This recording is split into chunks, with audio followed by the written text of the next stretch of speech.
honestly that the idea of selecting your co-founder and selecting your co-founder well is incredibly important to the success of the business and also on the mind of a lot of people who are starting their companies. So, understanding each other and understanding each other's sort of way of looking at the world, I can see as being, really, really valuable. So when you decided to come together and sort of start working together, what were the things that you focused on that you kind of helped you think it was actually going to be what was going to work right between you two of you? So I guess we kind of took it step by step, right? But I think the one thing that we did from the beginning, especially before we decided to do the jump, we were, and maybe I was, and Matt just agreed, I was very adamant about having a fixed number of working hours allocated to this project. I didn't care so much whether it was during the week or after the week. And I said, let's build this. But what this means, everyone 10 hours per week. Because I wanted to make sure, we didn't know how long things took and we didn't know what the output would be, but it was very much about that contribution because everyone likes to build a company in a bar and then, but then it's, Saturday and you have a tough working week. And that actually churned out quite a few people who were very interested in the project at the time, but couldn't commit. And I think it's that commitment to the thing. And I think that is what always persisted because our journey was also not a journey of a home run. We had a lot of iterations. If I look back at our journey, it all made sense and there was so much excitement and, it felt like each step was kind of getting closer to where we wanted to go and that I still very much feel like that.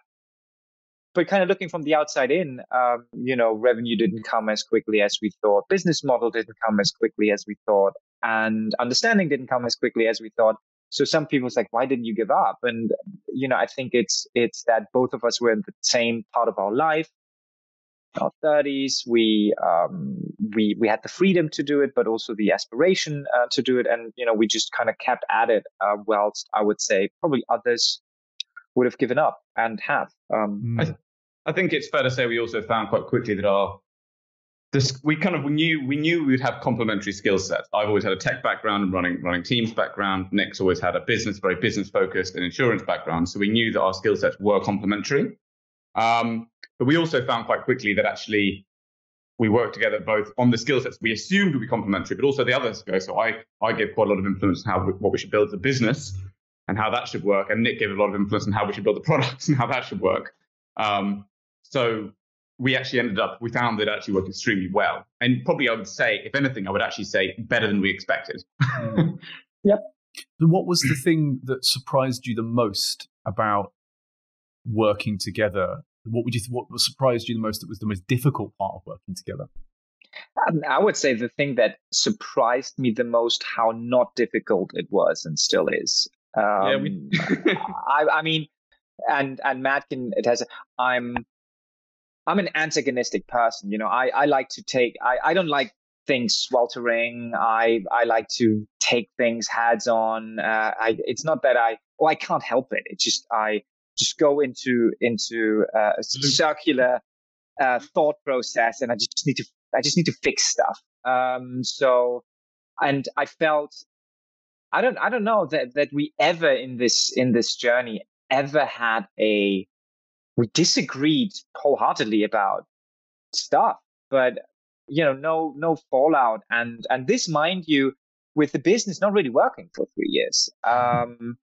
So I think it was that. It was that how easy it was and I think still is, and how I would say how little attention this relationship requires.